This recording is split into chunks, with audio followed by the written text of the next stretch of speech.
이 시간 하나님께서 우리에게 주는 말씀은 창세기 15장 1절에서 7절까지의 말씀입니다. 제가 보는 성경으로 구약 18쪽입니다.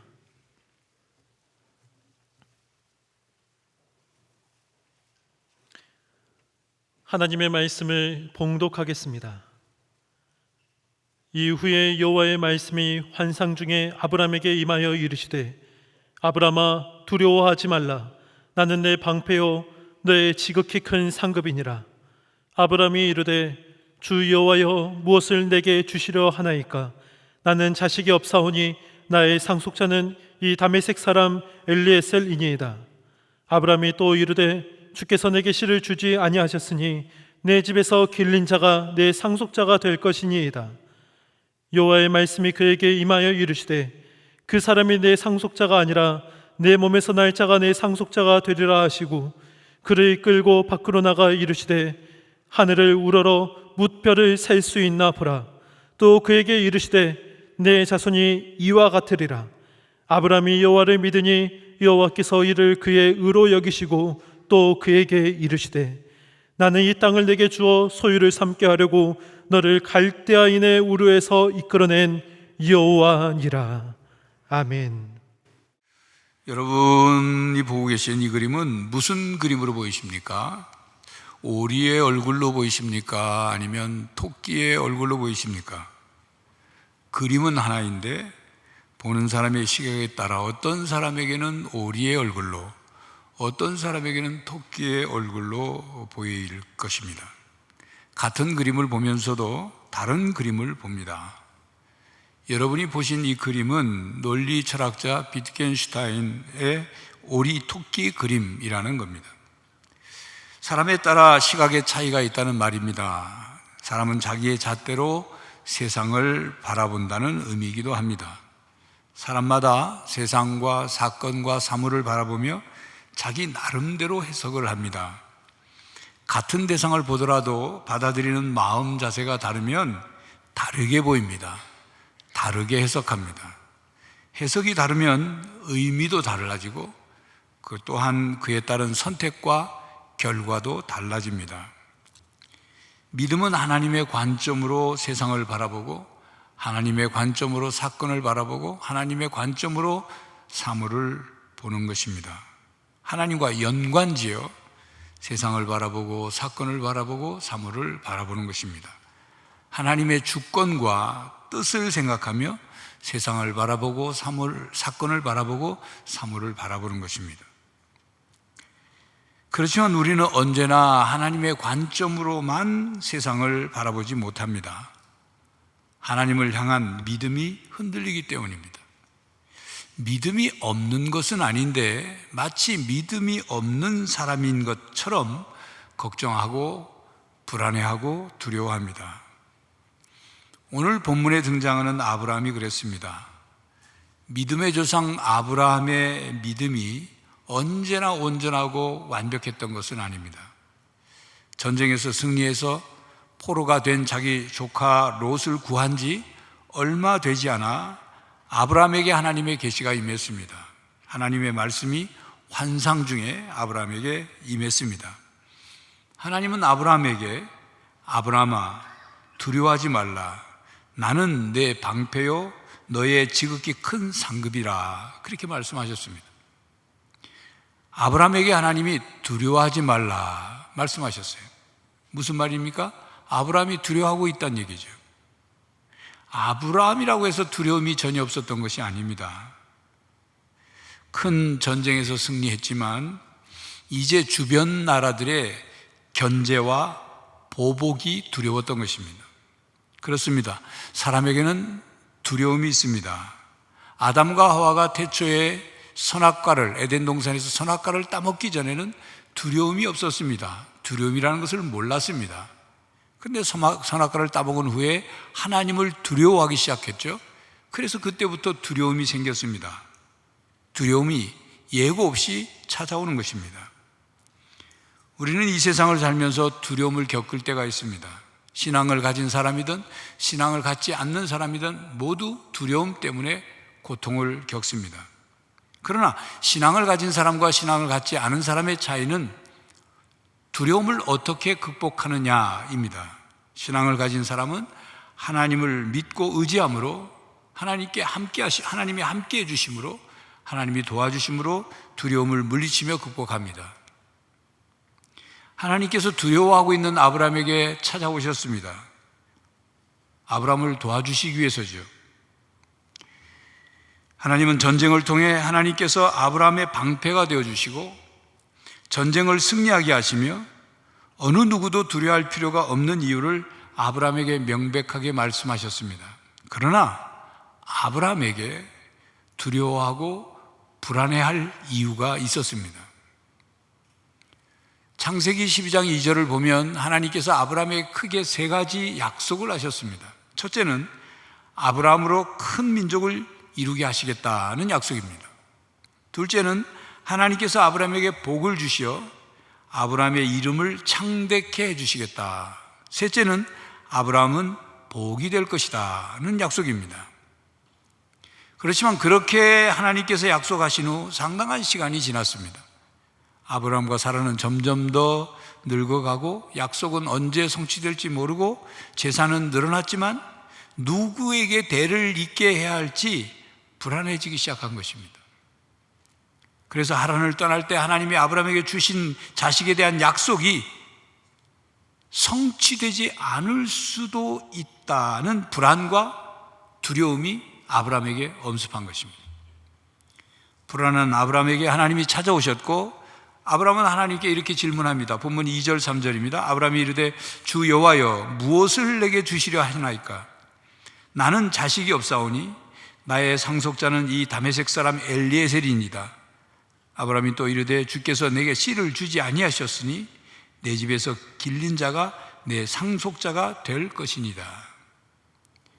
그렇게 하나님은 아브라함에게 자식을 주겠다고 약속하셨지만 아들을 주셔서 아들이 있어야 그 다음 자손이 생기고 어떻게 할 것 아니겠습니까?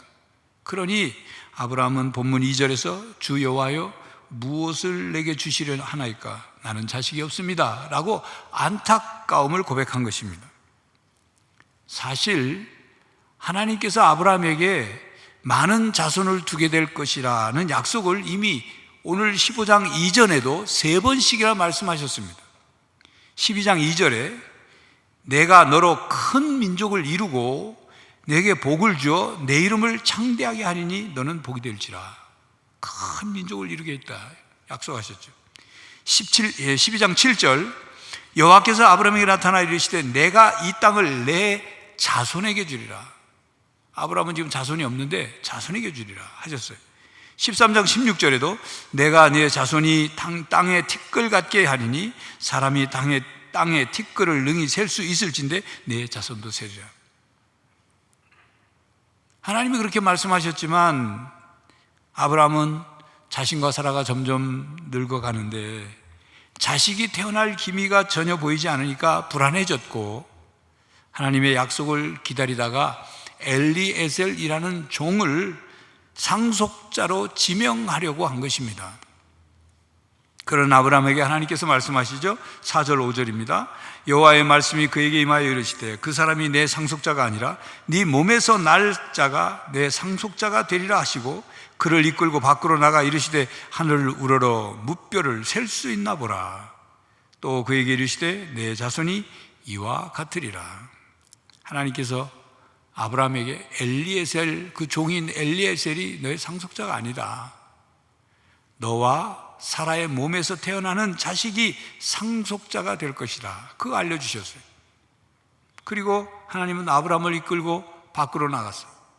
밤하늘에 많은 별들을 보라고 하셨어요. 아브라함이 별을 봤죠? 셀 수 없이 많은 별들이 하늘에 떠 있습니다.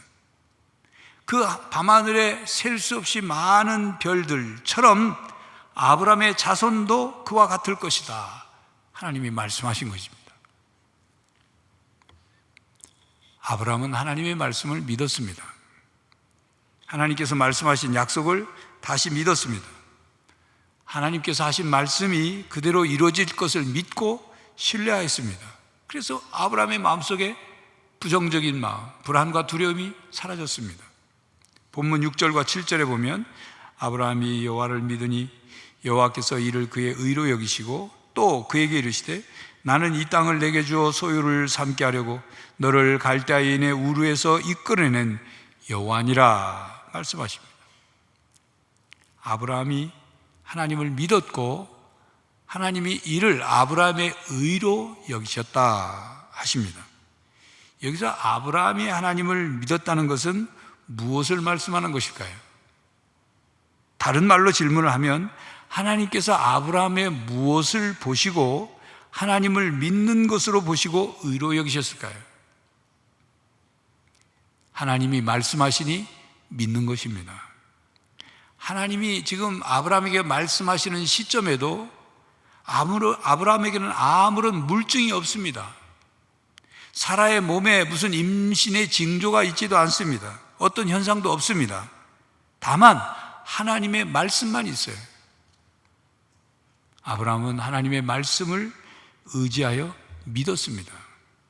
믿음은 이처럼 물증이 있어서 믿는 것이 아니고 이성적이고 논리적이고 합리적이라서 믿는 것도 아닙니다. 다만 하나님이 말씀하시니 또 하나님 말씀하시는 하나님을 믿기 때문에 하나님의 말씀도 믿고 하나님의 약속도 믿는 것입니다. 이것이 아브라함의 믿음이에요. 아무 말 없이 하나님이 말씀하시는 것에 대해서 아무 말 없이 그렇게 될 줄 믿었습니다. 요즘 우리의 신앙생활 표현으로 말하면 아멘 한 겁니다. 하나님 말씀에 아멘. 그러하기에 로마서 4장 18절 상반절에 아브라함이 바랄 수 없는 중에 바라고 믿었으니 라고 말씀합니다. 아브라함은 바랄 수 없는 상황이었어요. 그런 바랄 수 없는 상황 속에서 하나님의 약속을 바라보고 믿었습니다.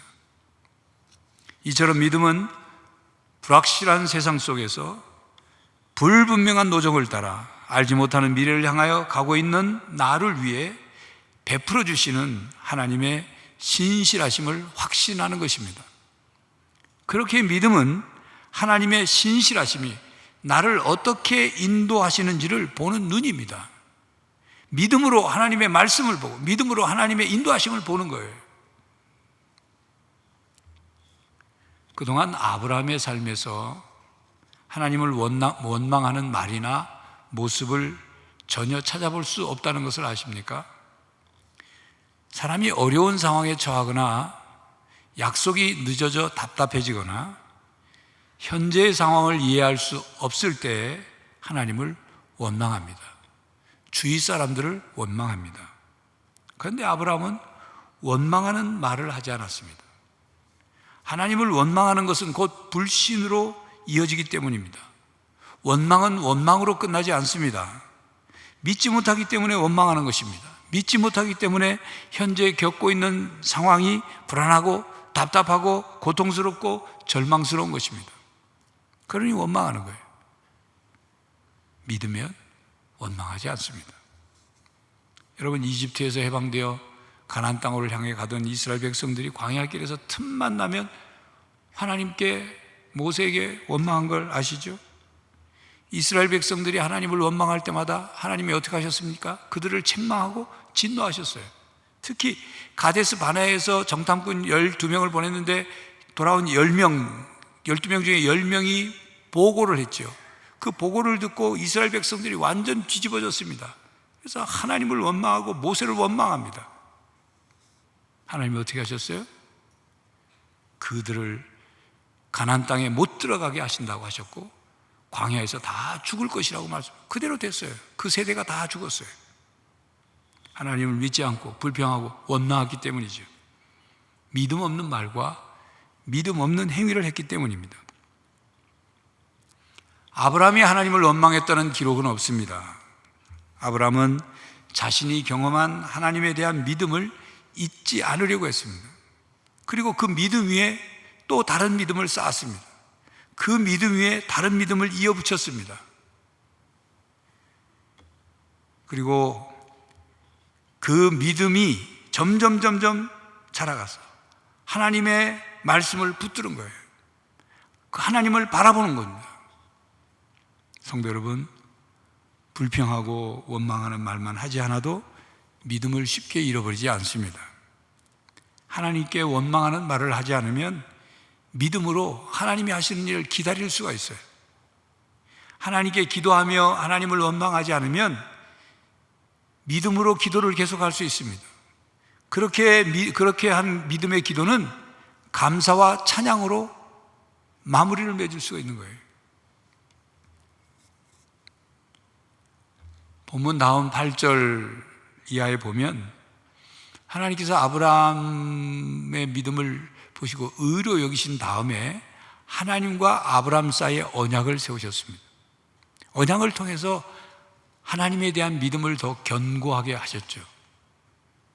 그래서 아브라함은 그 뒤에 밤하늘을 볼 때마다 수많은 별들이 어떻게 보였을까요? 그냥 별들이 별들로만 보였을까요? 아니면 하나님의 약속을 기억하고 아브라함 자신의 자손으로 보였을까요? 여러분이라면 그 별들이 어떻게 보였을 것 같습니까? 아브라함은 하나님께서 하신 약속을 생각했을 것입니다. 하나님의 약속을 기억하며 수많은 별들이 자신의 자손으로 보였을 것입니다. 그렇게 보일 때마다 가슴이 벅차올랐겠죠.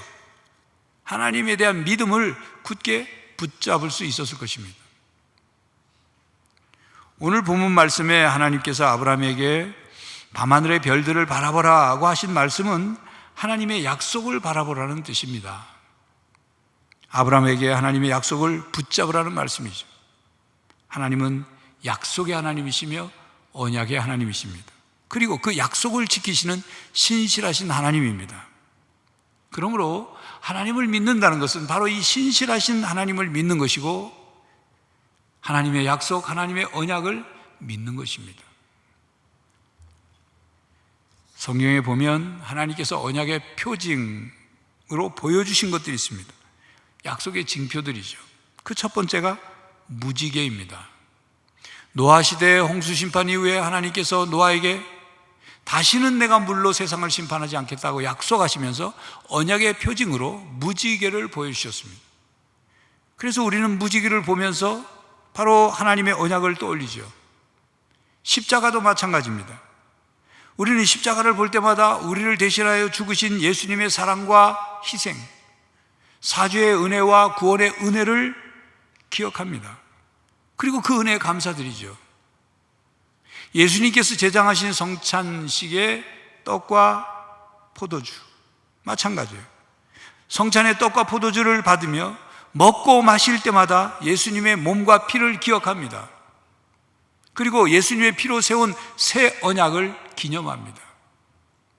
고난과 십자가의 죽으심 그리고 그 희생을 기억하고 감사하며 응답합니다. 우리는 언약의 표징을 볼 때마다 신앙적, 영적 의미를 볼 수 있어야 합니다. 예수님은 공중에 나는 새를 바라보시면서 하늘 아버지께서 기르신다는 것을 보셨고, 그리고 하물며 하나님의 자녀들을 아버지 하나님께서 먹이시고 기르시지 않겠느냐 그렇게 말씀하셨어요. 또한 예수님은 들의 백합화를 보시면서 아버지 하나님께서 저렇게 아름답게 길러주시고 입혀주시는데 하물며 하나님의 자녀들을 아버지 하나님께서 입혀주시지 않겠느냐 그렇게 말씀하셨어요. 그러므로 우리는 공중에 나는 새를 볼 때마다 들에 피어있는 들꽃을 볼 때마다 아버지 하나님을 떠올리며 하나님 아버지께서 우리의 삶을 책임져 주실 것을 믿어야 합니다. 그리고 예수님께서 포도나무로 비유를 하셨죠. 하나님은 포도나무를 기르시는 농부요, 예수님은 포도나무고 우리는 포도나무의 가지라고 하셨습니다. 그래서 포도나무 가지가 어떻게 많은 열매를 맺을 수 있는지를 가르쳐 주셨어요. 그러므로 우리는 포도나무를 볼 때 예수님의 말씀을 떠올리며 가지가 포도나무에 붙어 있으면 많은 열매를 맺는다는 것을 기억하고 예수님 안에 거하는 신앙생활을 해야 하는 것입니다.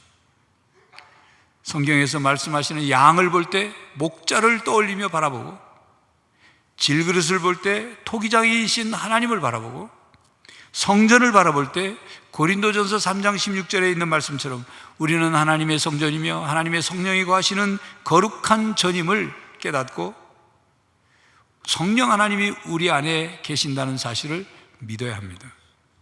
이것이 바라봄의 신앙이에요.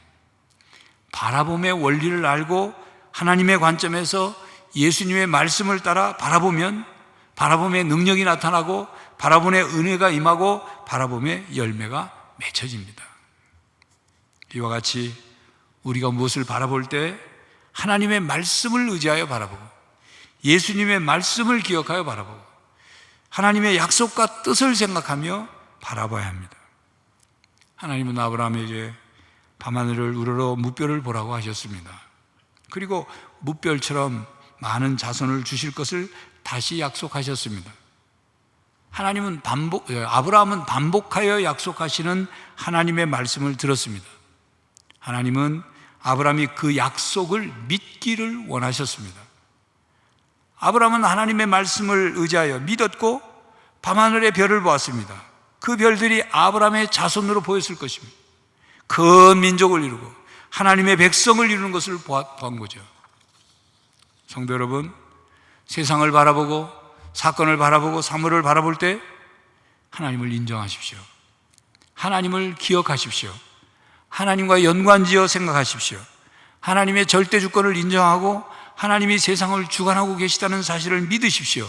그리고 세상을 주관하시는 하나님의 뜻과 하나님의 뜻과 계획을 깨닫고 분별하시기를 바랍니다. 하나님의 약속이 반드시 이루어짐을 믿으시길 바랍니다.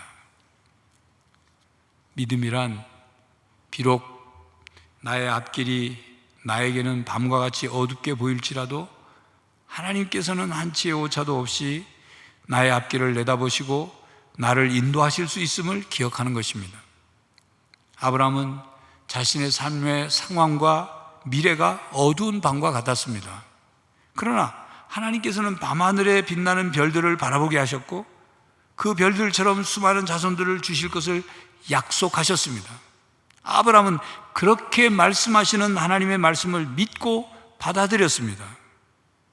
하나님은 그런 아브라함의 믿음을 의로 여기셨습니다. 이것이 믿음의 선순환입니다. 우리가 하나님을 믿음으로 하나님의 말씀을 믿게 되고 하나님의 말씀을 믿음으로 하나님이 우리를 의롭게 여기시고 우리를 의롭게 여기시는 하나님께서 우리에게 약속의 말씀을 이루어 주시고 그 약속의 말씀을 이루어 주시는 하나님의 은혜를 체험하며 더 큰 믿음을 갖게 되고 더 큰 믿음으로 더 많은 하나님의 약속의 말씀을 믿게 되는 것, 이것이 믿음의 선순환인 거예요. 여러분, 아무리 눈앞에 보이는 것이라 할지라도 아무리 내 손에 꽉 그것을 움켜쥐었다 할지라도 아무리 그것이 내 것이 되었다 할지라도 하나님이 아니시다 하시면 아닌 것입니다. 내 것이 될 수 없어요. 내 것이 되었다가도 날아가 버립니다. 그러나 아무리 내 눈앞에 보이지 않아도 아무리 내 손에 잡히는 것처럼 보이지 않아도 아무리 나와 상관없는 것처럼 보이려도 하나님께서 주시면 내 것이 되는 겁니다. 하나님이 허락하시면 복이 되는 거예요.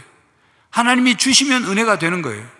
하나님께서 나를 통해 이루시면 하나님의 계획이 이루어지는 겁니다. 그렇기 때문에 우리는 하나님께 소망을 둬야 합니다. 하나님께 소망을 두고 소망을 이루어 주시는 하나님의 손길을 믿음으로 바라봐야 합니다. 성도 여러분, 우리는 아브라함 안에서 하나님의 약속과 언약의 구원과 복을 받는 사람들입니다. 하나님께서 아브라함을 부르시고 아브라함에게 약속하시고 아브라함에게 약속의 성취를 믿음으로 바라보게 하셨던 것처럼 우리도 아브라함의 약속된 후손인 그리스도 안에서 동일한 약속을 받았습니다. 우리도 밤하늘의 별들을 볼 때 그 별들 중에 하나가 바로 하나님의 백성인 나임을 기억해야 합니다. 성령 안에서의 구원과 그리고 이 세상에서의 돌보심, 미래에 완성될 온전한 구원과 영생, 그리고 영원한 기업이 우리를 기다리고 있습니다. 아브라함이 보았던 밤하늘의 뭇별들처럼 우리가 봐야 할 하나님께서 주신 약속들은 성경책에 다 기록되어 있습니다. 물론 모든 하나님의 약속이 다 성취되기까지는 고난도 있고 시간도 필요하고 인내도 필요합니다. 그러므로 불안해하고 두려워하고 의심하고 흔들리는 믿음이 아니라 바라봄의 원리에 따라 믿음으로 바라보는 바라봄의 신앙을 가져야 합니다.